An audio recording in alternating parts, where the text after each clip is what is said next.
هلو، ايه ازيكم يا احلى لوليز؟ وحشتوني جدا جدا جدا. النهارده جات لكم بفيديو جديد. فيديو النهارده هنستكشف سوا مكان النيو هير ستايلز او الصالون او مصفف الشعر، شوفوا انتوا بتسموه ايه. المهم يعني فاحنا النهارده هنستكشفه وكمان هنعمل الاسرار، فتابعوا الفيديو للاخر عشان تشوفوا كل حاجه. وطبعا في باقات جديده وحاجات جديده فهفرجها لكم، وطبعا هعمل كل اللي انتوا عايزينه النهارده في الفيديو ده. وانتظروا مني كل يوم جمعة مع كل تحديث جديد هنزل لكم الأسرار. وبس خلونا نبدأ. أول حاجة زي شايفينها حبيت أجي هنا. أول حاجة هتلاقوا البنت دي قاعدة، بجد التليفون بتاعها حلو قوي. وبصوا في بنوتة كده بصراحة، بس أنا مش شايفة هي مين أوي يعني، بس شكلها هي، بس بجد شكلها تحفة أوي. خلونا طيب نتأكد. مش باين. المهم يعني لبسها خطير جدا ولازم تاخدوه. المهم طبعا انا لابساه اهو عشان عجبني قوي. وهنا بقى هتلاقوا في مجلات ممكن تقروها وكده، بجد للتسليه وانتوا بتعملوا شعركم في المكان. هنا شايفين كده سناكس حلوه قوي، علشان ايه؟ نقعد نتسلى كده، ناكلها واحنا موجودين مثلا في الانتظار. وهنا في كده اللي هي جهاز بتاع الكوفي ده زي ما انتوا شايفين، والمفروض الشجره العجيبه اللي جنبه دي بتطلع الحاجات، والكاسات طبعا ايه في الناحيه التانية. المهم يعني طبعا في زرع بس ما بيتاخدش زي محل المونيكير. المهم هنا بقى طبعا في الكاشير تحفه بقى، بجد بجد بجد خطير. وهنا بقى زي ما انتم شايفين مبخره، ريحتها حلوه محليه طبعا، ايه ريحه المكان. وهنا زي ما انتم شايفين كده ده في هنا مستحضرات، خلونا نجربهم كلهم. اول حاجه في ده خلونا نجربه. تحفة بجد. خلينا نشوف الوضعيات لو في وضعيات جديدة. ايوه فعلا انا شايفة في وضعية تانية اللي هي دي. ايوه فعلا دي وضعية جديدة، بنعمل لحد تحفة. عايزين نبقى نجيب حد نجرب عليه. وهنا بقى ده شامبو او برضو الوضعيات. في برضو وضعية كمان بنعمل لحد، واعتقد دي برضو جديدة مش متأكدة يعني. ايوه فعلا دي كمان جديدة خطيرة. طبعا في كمان ده برضو سيرم، واو برضو له حركات تانية او اللي هي دي. وبنعمل كمان ايه لحد، يعني بنعمل لحد اعتقد ايوه بس كده. خلينا نشوف بقى ايه اللي بعده. طبعا هنا برضو نفس الحكاية، شامبوز وحاجات او زي ما شايفين كده. طبعا الحركة بنعمل لنفسنا وبنعمل لحد تحفة بجد. خلينا بقى نكمل بقى كده. واو زي ما شايفين كده هنا في مراية طبعا بالحركات والحاجات، بجد تحفة. بس هو الصراحة مش مناسب قوي مكانها هنا جنب دي يا هم حاطينها كده. بصوا بجد الحركات بتاعت الكرسي حلوة قوي. بصوا تحفة. خلونا بقى نستكشف الباقي. وزي ما شايفين كده لقينا اول حاجات. خلونا كده نعرف ايه ده عشان انا بصراحة مش عارفة. طيب نجرب نلبسه. زي ما شايفين ده كده، ده البتاع اللي هو بنلبسه لما نكون قاعدين على الكرسي. ايوه فهمت. المهم خلينا بقى كده نحطه مكانه. زي ما شايفين ده، واو ده سبراي كده للشعر برضو. اي حاجة هنا للشعر. وخطيرة الحركة اللي في الاخر دي كنت بدور عليها. المهم يعني بصوا لقيت دي، مش دي اللي بتعمل الشعر ليست وكده. ايه ده؟ في تسريحات، الله خلونا نجربهم. دي اول تسريحة هي بتتعمل المفروض. شكلها غريب يعني، صراحة غريبة قوي. ايه ده؟ بصوا كمان في وضعيات كمان مختلفة. في وضعيات انكم تعملوا لحد، وفي وضعيات ان هي كده تعملوا نفسكم وتعملوا لحد مش عارفة ايه كده يعني. بصوا في كمان التسريحة دي، بس التسريحة دي مناسبة للأولاد أكتر، مش عارفة أحس كده يعني. المهم في برضو التسريحة اللي هي دي، أنا بجربهم كلهم عشانكم. دي برضو كيوتة قوي الصراحة. المهم يعني خلونا نكمل. بصوا بقى كمان في التوك دي كيوتة قوي برضو، اشكالهم كيوتين قوي بصراحة بجد. هنا تسريحات جامدة، ودي تقريبا اكتر توكة عجبتني اللي لونها ازرق دي. المهم خلينا نرجعهم مكانهم. خلينا بقى نكمل كده. معرفش انا بصراحة التسريحات دي عجبتني. ايه ده؟ بصوا البنوتة دي معاها اداة، خلينا نحطها هنا مع الادوات. بصوا بقى ايه ده؟ ده عادي بيرش. حلوة التسريحة اللي عاملها. وده برضو نفس الحركات، نفس الحاجات كانت يعني هنا. خلينا نجرب ده. ايه ده؟ واو بصوا تسريحات جديدة. واو بصوا حلوة قوي. دي برضو حلوة بس غريبة شوية. خلينا نشوف دي. واو دي برضو بجد حلوة، بس حلوة من ورا مش من قدام قوي يعني. ايه ده، وبصوا في دي كمان، بصوا التسريحات برضو، في هنا التسريحة الكيرلي دي خطيرة. في برضو دي نفس التسريحة اللي كانت موجودة في الجهاز التاني برضو. ودي بقى واحدة عجبتني قوي، وعايزة بوريكم تسريحة اختراعها بعد ما اوريكم كل التسريحات الموجودة هنا في المحل. طبعا خلونا بقى كده نكمل عشان لسه في حاجات تاني. بصوا بقى خلاص ده بقى كده اخر حاجة.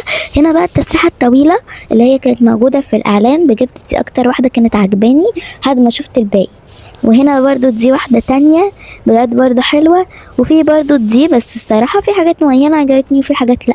خلونا نعمل التسريحة الطويلة مؤقتا يعني دلوقتي، بس انا هعمل معاكم تسريحة الصراحة تانية كانت عجباني قوي يعني، جربتها كده قبل ما اصور الفيديو، كانت بالبتاع ده. هنعمل التسريحة اللي هي اخر واحدة طبعا، يعني ممكن اي حد يستخدم التسريحة دي يعني.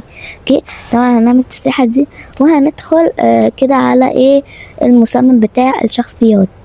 طبعا انتوا شايفين كده، هندخل على قائمة الشعر وهنروح ورا، وترى اعتقد انها حلوة قوي الصراحة التسريحة دي. ممكن تخلوها برضو حاجات تانية مختلفة، ممكن تعملوها كده، ممكن تعملوها ضفيرة من فوق، وكمان احلى حاجة يعني وسط الضفاير الضفيرة من فوق.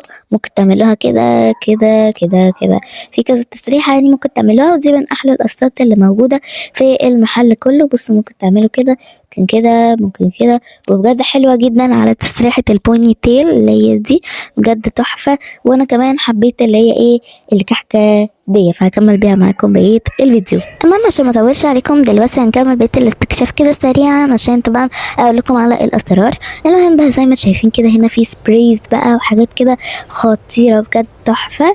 المهم يعني ما اعرفش كان مكانها فين. وهنا برضو نفس التوك يعني اللي جربناها قبل كده، تمام كده، ايوه بجد حلو قوي بصراحه. حاسه ان في افكار التوك دي حلوه جدا، خصوصا ان هما حاطينها على الرفوف، فبجد خطيره. وهنا بقى طبعا في برضو دي فرشه، بس دي بتسرح عادي. بس انا عندي سؤال يعني، الصراحة لما تفتحوا المشط كده وتيجوا تجربوا، هتلاقوا فيه كده اللي هي دي، وفي انكم تعملوا لحد، وفي انكم تسرحوا لنفسكم. السؤال بقى، هل الوضعية دي موجودة في بقية المشاط اللي في لعبة افاتار وورلد، ولا بس المشاط اللي موجودين في المحل هنا؟ هبقى اشوف بقى اجابة للسؤال ده واقول لكم على طول. وانا في بقى باقي سبرايز، بصوا كمان الصورة دي من ضمن الاسرار اللي هنحلها النهاردة. خلونا نكمل. طبعا زي ما شايفين هنا برضو دي كده فوطة نمسح فيها عادي يعني، فوطة عادية مفيهاش حاجة. تمام، خلونا بقى ايه ان احنا نكمل. بعد كده بقى زي ما شايفين كده، هنا في اللي هو الحوت ده زي ما شايفين كده، دي الحركات اللي كانت موجودة لو تفتكروا في الحاجات اللي كانت موجودة في الابارتمنت. وهنا بقى في بقى مع البنوتة معاها ده كده. طبعا لو جينا نقربها اكتر على المكان، المفروض يعني يكون ليها وضعية. ايوه وكده حلينا سر. طبعا زي ما شايفين كده خلصنا كده اول سر. طبعا بصوا ادانا دي بجد تحفة. بصوا انا بستكشف عملت لكم اول سر، لان احنا اساسا خلصنا ايه، الاستكشاف. زي ما شايفين كده في الاخر هتلاقوا الحاجات دي، فعملنا اول سر واللي هو المفروض بيطلع لكم ده. المهم يعني ده بني ممكن تستخدموه وانتوا تستحموا يعني. وهناخد هنا كوينز، واخدنا 3 كوينز يا احلى لوليز. وبس كده خلصنا مرحلة الاستكشاف. دلوقتي هعمل معاكم الاسرار. طبعا اول سر اتعمل بالغلط واحنا قاعدين بنستكشف، فاحنا هنكمل دلوقتي على بقية الاسرار. اول سر احلى لوليز، هتلاقوا ده، دي عيلة كاملة لو واخدين بالكم. الشخصية ديت شعرها اورنج وعينيها خضرة، وهتلاقوا دي وكمان الاب موجودين في صالونات كلهم كده، عيلة صالونية ما شاء الله، وشعرهم كده بقى اسمه ده يا ربي اورنج، وعيلة يعني كده كلهم بيشتغلوا في الصالونات. فاحنا النهاردة هنلم شملهم سوا ونخليهم يعملوا الوداية اللي هنا. فتعالوا نشوف هنجيبهم منين. واول مكان معانا هيكون المكان ده، وهنقوم جايين هنا، وترى لقينا البنوتة. هنسيب المقص بتاعها كده هنا، معلش هناخدك من شغلنا.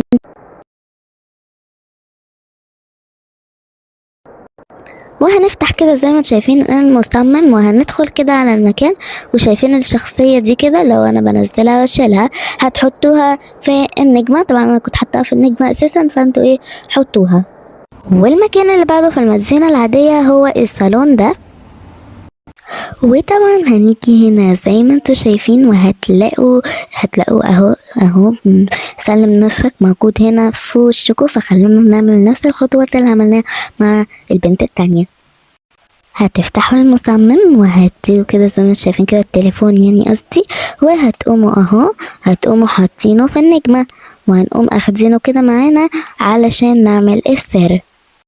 وهنا لمينا شمل العيلة ذات الشعر الأورنج والعيون الخضراء، لمينا شملهم كده كلهم الصالونيين. فاحنا بقى المفروض ان احنا دلوقتي اول حاجة نعملها ان احنا نعمل البنتين دول، وفي الحركات هتختاروا حركة اللي هي الرابعة، وكده نكون عملنا السر. اول حاجه طلعت معانا الهديه دي زي ما شايفين، التوكه دي كيوتة قوي شبه التوك التانية اللي انا جربتها في اول الفيديو. وطبعا طلع لنا هديه بتاعت الكوينز، طبعا بقى خلونا كده نجربها نفتحها يعني. واخدنا 6 كوينز جامدين قوي، من الاسرار قليله يعني، بس 8 مش كتير. تمام. وبعد كده بقى هنقوم عاملين البنت دي تقوم عاملة مع باباها برضو نفس الوضعية، ونقوم برضو اخدين 6 كوين، وبرضو ناخد اللي هو ده اللي هو المفروض بتاع الصالونيين. طبعا زي شايفين كده خطير. فخلونا بقى ندخل على السر اللي بعده. ودلوقتي هنحتاج نعمل ماتشنج هنا زي ما شايفين كده. في عندنا كده زي ما شايفين سبريز يعني الوان للشعر. فاحنا المفروض ان احنا نعمل بقى ترتيب. اول حاجة دي هنحطها هنا، تاني حاجة دي هنحطها هنا، وكمان ده هنحطه هنا، وده هنحطه هنا، وده هنحطه هنا. وبعد كده بقى هنيجي هناخد ده وهناخد ده. تمام. ده هنحطه فوق هنا، وده كده هنحطه هنا، وده هنحطه هنا. وناقص لنا كده حاجات معينة، ده هنحطه هنا، وناقص لنا 2 سبراي هقولكم ازاي هنجيبهم. هنيجي برضو هنا وهنقوم اخدين السبراي ده، هو المفروض يعني بيطلع لون بيربل واسود كده شوية. فهناخده وهنيجي عند استوديو التصوير القديم، وهنيجي كده في الاخر، وهنيجي هنا ناخد السبراي الاسود. وجيت دلوقتي المحل عشان احط السبرايز، وحطيت اول حاجة الاسود وحطيت البربل، وبس كده زي ما شايفين كده بالمسطرة دي. واخدت هدية الكوينز، فتحتها ادتنا 4 كوينز، وفتحت دي ادتنا 2 سبراي جولد، وكمان السبراي اللي هو الابيض او اعتقد الفضي ده، فخليه يعني. السر اللي بعده هتيجوا هنا وهتحضروا للبنت دي كده كوفي، وهتاخدوها وهتطلعوا سناكس من دي وتاخدوها برضو. مش عايزة تتمسك ليه، استغفر الله. المهم يعني، فهتخلوا البنت دي تسيب تليفونها كده معلش، خلوها تشرب القهوة، وكده السر خلص. ناخد كده ادانا 4 كوين، وبعد كده هنأكلها السناكس. والسر اسمه sit and snack found، فلقيناه بالشكل ده. وهنيجي هنا زي ما شايفين كده هنوسع المستحضرات اللي هي دي، وهنلاقي ورقة مكتوب فيها ان احنا لازم نستخدم الادوات دي. فاول حاجة المفروض استخدم الاداة دي واعمل الحركة الاولانية زي ما شايفين كده، والمفروض بعديها اهو زي ما بيقولي كده المفروض اني استخدم ده واعمله برضو. بجد حاجات تحفة. وبس كده. دلوقتي بقى المفروض نعمل نستخدم الستيرم برضو اللي هو ده او الشامبو او ايا كان بتسموه بصراحة معرفش. تمام بالشكل ده. وبعديها هنيجي هنا والمفروض نستخدم اللي هو ده الشامبو او السيرم برضو او ايا كان باقي بصراحة معرفش يعني. بس كده. واخدنا 8 كوينز زي ما شايفين كده. وبعد كده هناخد الشنطة دي. طبعا الشنطة دي تقدروا تحطوا فيها كل مستحضرات الشعر والسبرايز، كل حاجة انتوا ممكن انكم تحتاجوها. وبجد الشنطة جامدة جدا، وتقدروا كمان تحطوا فيها حاجات من المحل بتاع المونيكير، يعني كده تكون كده شنطة كاملة مونيكير بشعر بكل الادوات اللي تحتاجوها وتحطوها في اوضتكم. اخر سر معانا هتاخدوا البنت دي كده تاخدوها وهتروحوا معانا لاخر المحل كده. طبعا نفضل كده نجري نجري نجري نجري نجري لحد ما نوصل كده هنا بالظبط. لا ثواني، ايوه هنا. وهتخلوا البنت دي كده بالظبط زي ما شايفين تلبس التوكة اللي هي دي. وبكده يا احلى لوليز نكون عملنا كل الاسرار وكسبنا كل الجوائز. طبعا زي ما شايفين كده اول حاجه في الكوينز دي خلونا نفتحها، ادتنا 3 كوينز. وبعد كده بقى دي الهديه بتدينا البريسلت دي زي ما شايفين كده، شكلها حلو قوي بس هي طبعا مش باينه من التيشيرت. وبقى دي هنا الهديه الكاس وكده، خلونا نفتحها. وادتنا 10 كوينز 10 كوينز وكسبنا الكاس. وطبعا يا احلى اللوليز زي ما وعدتكم هوريكم الباقات. فكان في الباقة دي اسمها بيست هير داي زي ما شايفين كده ب700 كوين. وكان في الكلاب دي اسمها اللي هي باقة الكلاب اسمها توي بودل زي ما شايفين ب300 كوين. بس دي الباقات الجديدة يعني اللي اتضافت. وبس دي كانت كل الحاجات اللي كسبناها يا احلى لوليز النهارده. بتمنى انكم تكونوا استمتعتوا معايا وانتوا بتحلوا الاسرار. طبعا ما تنسوش اللايك والشير والسبسكرايب علشان لو ما اشتركتوش هيفوتكم كتير، وانا بنزل حاجات حلوه قوي وهتندموا لو ما اشتركتوش. وبجد انبسطت جدا وانا بعمل الاسرار، واستنوني كل جمعه انزل لكم فيديو طويل عن اسرار كل تحديث بينزل. وبس سلام.